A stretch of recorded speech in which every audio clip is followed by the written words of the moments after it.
Kaip žinote, vasario mėnesį arba kovo mėnesį, dabar čia liktis ant dienų, turėtų išeiti buvusio kariuomenės vado Žuko knyga. Tai aš manau, kad ten bus daug kas liksta dalykų. Bet Žukas kalbės, ko gero, iš karinės prizmės, nes žmogus profesionalas, specialistas, man iki jo kaip iki mėnulio, čia šansų jokių neturiu.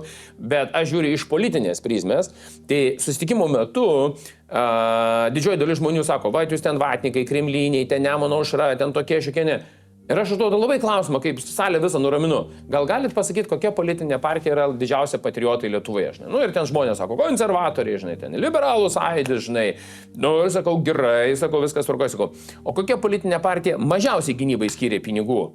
Ir jie bando sakyti, kad tai mes, ir sakau, palaukit, gerbimieji, sakau, jeigu jūs pamiršo, 2008-2012 metais valdančioji dauguma buvo Andrius Kubilius, dabartinis tas kosmoso ministras, komisaras, tiksliau sakant, gynybos, kur jau dabar su Putinu siūlo kalbėtis, be kita ko, buvo Ingrida Šimonytė finansų ministrė ir Rasa Juknevičienė buvo krašto apsaugos ministrė. Ir jūs suprantate, ir žmonės, tas jaunimėlis, kuris yra konservatorių zombidas, ir jie tikisi, kad jie gavo daugiausiai. Ir aš jiems ištraukiu tada skiriamus pinigus ir sakau, žiūrėkit, prie Kubiliaus buvo 0,7, ten, man atrodo, 8 ar 8,2%, 9,096 BVP, ten 1,16. Tai jau, tu sako, tai kas daugiausiai skiria? Tai sakiau, daugiausiai skiria, tai kai buvom mes 12, pradėjo daugiausiai skirti pinigų. Tai 12-16 metais, kai buvo valdančioji dauguma, premjeras Bolgirdas Butkevičius, Tvarka teisingumas, aš tuo metu buvau, ir Darbo partija. Mes, sakau, pažiūrėjau, proporcingai pradėjom skirti gynybai, nesupratom, kad gynyba yra prioritetinis dalykas. Tada jie taip, žinai, žmonės taip žiūri, toks, kaip ir piktumas, toks, žinai, maždaug, kaip čia gali būti, kad kremliniai skiria pinigų, o ne kokie tai išdavikai valstybės. Konservatorius galim vadinti, nes jų partijos narys išdavė valstybę, nes dirbo su Rusijos saugumu ir yra nuteistas, be kita ko, iš Šiaulių. Dar su Rasa Juknevičienė dar nuotraukų bendrų dar yra ten paieškojus rasę, ne? Nors mano nuotraukos kliūva kai kam, bet jos tai nekliūva. Tai ir kaip ir su pedofilu Bartaševičiu visi besifotografuojantis buvo. Ir tada aš jiems sakau, o kas 2025 metais, kada buvo balsuojama gruodžio 12 už biudžetą, kokios politinės partijos balsavo, kad Lietuvoje būtų gynybai skiriamas didesnis finansavimas?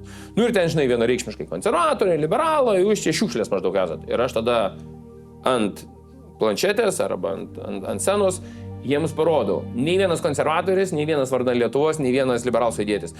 Ir tas elitas, va tas suvestas, jis sako, ką jūs čia vėl melagiai, čia už biudžetą, čia reikėjo atskirai už gynybą.